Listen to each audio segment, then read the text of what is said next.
Hello, hello, and welcome to Joyful Eating, episode number 135. And today we're going to check in. How are your iron levels?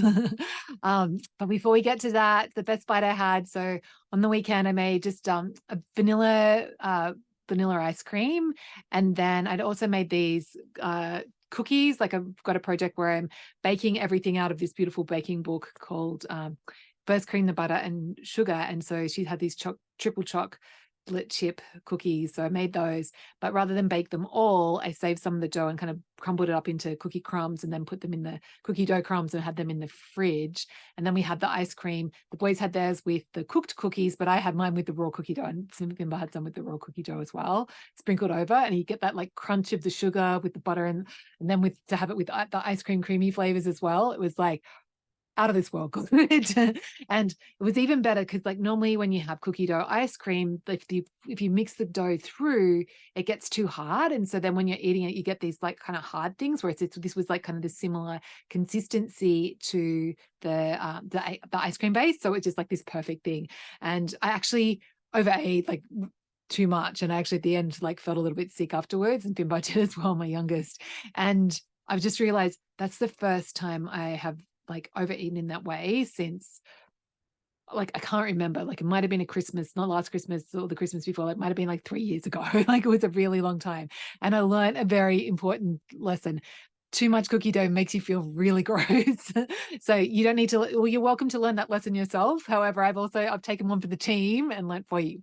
Anyway, enough about cookie dough. Let's start talking about iron. So first, I'm going to share like the story behind this episode, and then we're going to talk about like how do you know if you've got low iron, like why iron's important, and then we're going to talk about like how to actually go about increasing your iron intake if you do find yourself in this situation. And I've got a bonus tip for you as well. So, story behind this episode is it's kind of interesting. Like iron's kind of being just, you know how like you don't really think about something and then all of a sudden like it's everywhere.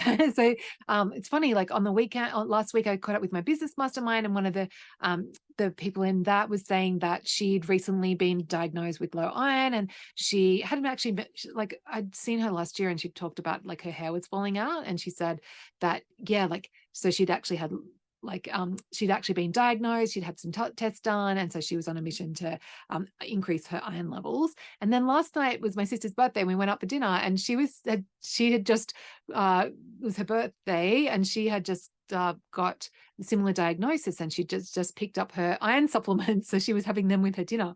And also for me, I had a bit of a journey with losing hair myself, and I have did a previous episode about that. And in the first instance that happened, like a couple of years ago, I found like increasing my protein intake made a massive difference, and that stopped eating more animal protein helped me to reverse that hair loss. But then it had started happening a few months ago as well, and I was like, "Hang on, what's going on?" And my protein levels are still pretty the same, and I was like, "Oh, what's going on?" And anyway, my coach, I did some research, and my coach had suggested that iron could be one thing to look at. And so I've since had a project over the last probably 6 to 8 weeks of like just looking at my iron intake and intentionally increasing my iron intake. And wouldn't you know it, have magically back to normal. So yeah, it's just kind of one of those things. It's been on my radar, and I was like, okay, might be time to do an episode on iron for my joyful eating people. So here we are. So how do you know if you have low iron? So as I mentioned, hair loss, massive sign. And if you think about it, like our hair it's like, it's a nice to have. It's not like mission critical. So we can be bald, and there are plenty of people who are bald who are going about their lives. So if you think about it from like our body's perspective, like growing hair isn't like super high on our list of priorities for survival. So yes, it can be beneficial for attracting a mate and all that sort of stuff. So that's why we do it. However, when we're in a when resources are scarce, so when a nutrient is scarce, so in this case iron, like that, our body will use the iron for other processes, and the hair falls out. So that's one sign. The other big one with iron is fatigue, and just like feeling like you're dragging yourself through your life. And I remember I didn't have that so much this time. It was more the hair loss. But I remember like when I was pregnant with my first, like, because pregnancy has you need a lot of iron in pregnancy. And so it's really common to experience that. And I was just feeling exhausted all the time. And then I had a project to eat during my pregnancy, to eat red meat every day. I had a couple of weeks of eating red meat every day to boost my iron level. And yeah, that made a huge difference back then. So fatigue and like feeling that feeling of exhaustion, like even if you're sleeping okay, like that you're just dragging yourself through life, is another one. Of course, there are other things that can be causing fatigue, like thyroid, and also the amount of sleep that you're getting. But yeah, like that is a really common sign. And then the other, listlessness and kind of not feeling very satisfied can be another sign. Of course, pale color, like not having a lot of, like looking really washed out can be a sign. And the best way to figure it out is to like have a blood test. So it's one of those things that you could just go to your doctor, say, hey, I think iron might be a thing, like, and you can just get it tested. Or if you like are getting other tests done, it's a good thing to like get your iron levels tested as well. Particularly if you're female and you're like, particularly in those reproductive years, like when you are having like you're menstruating, like that is like really, that's a thing that really contributes. Women do tend to have low iron.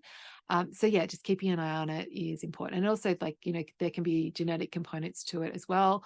So, just knowing your type and knowing your iron levels. And I have my iron levels historically, when they've been tested, have always been low. So it's like one of those things that I know is a thing for me. So it might be something you know about yourself as well. But sometimes we forget these things and we need to be reminded.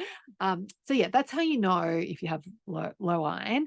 So what do you do if you're in that situation and you want to increase your iron intake? So the first thing I want to remind you is that we are humans and we're designed to eat food. We're not designed to eat nutrients. So don't go like approaching this from a food-based perspective is a really helpful kind of way to think about it.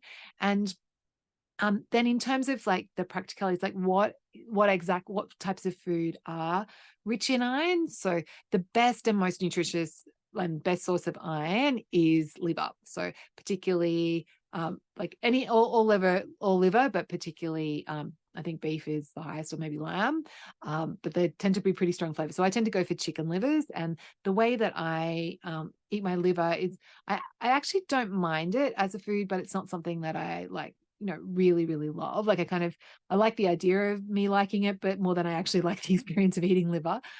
So what I do is to get when I know that I'm low iron, my go-to is I order some chicken livers from Brad, my farmer that comes to the farmer's market. And I just make up a big batch of pate. And this pate isn't like, you're not going to be going and getting it from any five-star restaurants.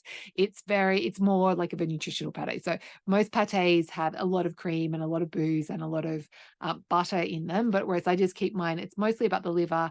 So I just put the livers on a tray, slice up some onion really finely, and put that on the tray so it can cook down with the livers. And I just pop it in the oven for your hot oven for usually like 10 minutes, maybe 15 minutes, just so the liver's brown on the outside and get like mostly cooked, but there's still a little bit of pink on the inside, and then just puree it up in the food processor and actually my favorite at the moment to season it is I do add some butter at that point, or cream, depending on what I've got. And the other thing I really love seasoning it with is sometimes I go balsamic vinegar, but lately I've been going with Worcestershire sauce because it just adds that beautiful little bit of sweetness, but also that umami. So it gives you like a lot of flavor to kind of mask the liveriness and that kind of metallic-y livery taste. So yeah, so just puree that up until it's smooth. And then if I've got time, it is nicer if you pass it through a sieve and get rid of any kind of bits in it. But oftentimes I don't want to spend that like hours sieving my pate, so I just put it in a jar and I take I know that I'm going to have to chew a few of the stringy bits. So yeah, that like having liver is a really great way. But if you're like, no, Jules, there's no way in hell I'm going to have liver, then that's okay. There's other options. So of course, Red meat is the next highest, so your beef and lamb. But the other meats do contain iron as well. So, and particularly like if you think about it, like the darker cut, the color of the meat. So, like chicken, turkey, dark meat will have a higher iron content than breast meat. And the same with like chicken thighs will have higher iron than light colored chicken. So that's kind of a guide. But like if you're having chicken, you're getting some iron. So it's like like it's good to be like having a wide variety of protein. Fish oil, the oily fish can also have iron in them. So things like sardines and mackerel. And the cool thing is if you're eating oily fish, then you get the omega-3s happening as well. So like in the protein, and also sardines, you're eating the bones, so you're getting calcium. Like there's so like eating food is really good. um so yeah, and then what else? Oh yes, shellfish. So mussels in particular, I've just found these smoked mussels that actually aren't farmed in China. They're from Latvia. In my supermarket, I'm very excited to try them. But yeah, mussels are like a really high in iron. So that's another thing, is if I'm feeling low in iron, I often go to the fish market and get myself a kilo of mussels and cook them up and just have a big bowl of mussels. But I'm excited to try these smoked ones. So yeah, but most the other shellfish do as well. So scallops, but I think mussels are the highest of the shellfish. So then so they're all the animal slash fish sources of iron. And the thing is with iron, it comes in two forms, heme and non-heme. And so the heme iron is more readily absorbed in our bodies. So it's easiest for us to actually use the iron than the non-heme form, because it has an extra conversion step. But that being said, getting non-heme iron in your diet is better than no iron, kind of thing. So when we're looking at like the non-heme, like the vegetable source, like plant-based sources of iron, it's things like tofu, chickpeas, other beans like white beans, dark chocolate, surprisingly high in iron. So definitely another reason to have your square of dark chocolate every day. Leafy greens in terms of the veggies are the highest in iron, and broccoli has a fairly decent amount as well. So they're like, if you're low in iron, like focusing on those getting your leafy green veggies, spinach and kale and all those sorts of things. Beet greens is a good way to get and actually, like, I think like if you're low on iron, like having a project where you're increasing your meat, yes, you're having your liver, but also that you're like looking at these leafy veg and looking at the veggie sources as well. Pumpkin seeds are another one. So they're something that I do this thing called seed cycling. So for afternoon tea every day, I have yogurt and seeds. And so, and I do it have different seeds during the different parts of my cycle. I think I did a different episode on that. But if you just go to my blog, and I've done it, there's definitely a recipe if you look on Stone Soup about seed cycling. But yeah, just having pumpkin seeds and sesame seeds, great. Of course, fortified cereals. Thank you, breakfast cereal companies that I used to work for. I remember putting iron in the cooker, like, because you can cook it and it lasts forever. So yeah, they are another source of iron. And of course, there's supplements as well, which generally supplements aren't as great because they tend to can cause constipation. So that can be not so good. But then, like, as my sister's doctor said, like, if your iron levels are really, really low, sometimes having supplements as a short-term thing to just get your levels back up, and at the same time increasing the iron-rich food in what you're eating, like having that two-pronged approach can be better than just like, it can be too hard to top your levels back up. Yeah, so that's all the types of foods that we can look at to increasing our iron. Like, actually, that's not an exhaustive list. Like, there are others, but I think those are the ones that give you the biggest bang for your buck, so to speak. And the other thing, in terms of increasing your iron intake, oh yeah, I should have mentioned with the pate, what I do with it is, once I've got it, I just have it in jars. Actually, this is one I just got out of the freezer, so it freezes. And then I'll just have a jar in the fridge. And then usually at lunchtime when I have my lunch, I'll just scoop out a tablespoon and have that with my lunch on the side. Like, and it's kind of more medicinal than it is culinary. But yeah, that's like a way to get that liver in. And then it doesn't matter. Then I don't have to like be thinking about having red meat all the time. Like, I know I've got my liver, and that's ticking that box. Okay, and then my other tip for you in terms of increasing your iron intake is to think about like investment cooking options, so that you like to have like options available so that it's easy. You're not having to like cook red meat all the time. So, or iron rich food all the time. So, and what I mean by investment cooking is like, cooking up a big batch of meatballs. So rather than just doing like meatballs for one meal, making enough meatballs like for like a few meals and having cooked meatballs in the fridge, and then you can just add them into your whatever you're having. So you're just having a couple of meatballs on the side to up your iron levels. Or same with like cooking ragu, like a big batch of bolognese is another thing that I do. Or if I'm making meatloaf, I always make a big one. Yeah, anytime I'm cooking meat, I'm always thinking of like what makes sense for me to make more of.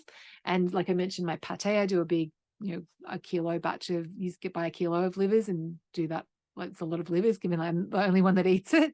But I freeze it and get through it. So that's, yeah, how to increase your iron intake.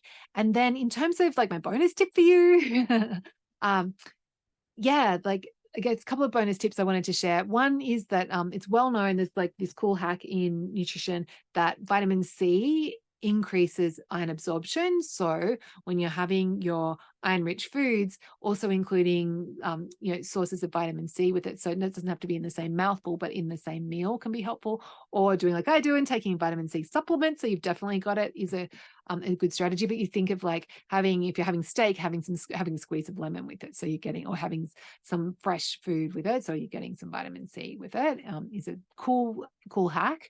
And then the other thing to just be mindful of this is like not all iron, like it's not good. Having too much iron can be just as problematic as not enough iron. So just being mindful of like, you don't want to go too mental on it, and like, walk this middle ground instead. And I think for me this time, one of the reasons why I'd let my iron levels like get down a bit was I'd actually been listening to a podcast on longevity, and it was talking about kind of the negative health consequences of having iron. So uh, that had subconsciously or consciously made me like, I hadn't had made my pate for ages, and so I think that's what contributed. So of course, what I'm saying, like, if you need to increase your iron, yes, but don't just increase iron because you think, oh yeah, more iron is good. Like more iron is not necessarily the answer. And so like knowing your own body and actually getting tested is a really good sensible approach.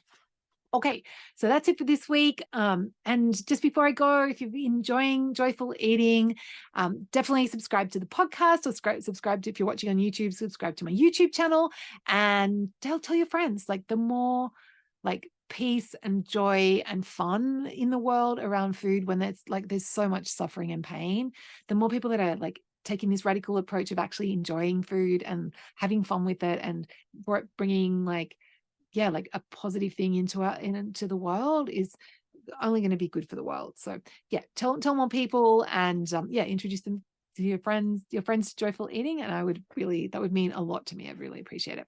Okay, I will catch you next week.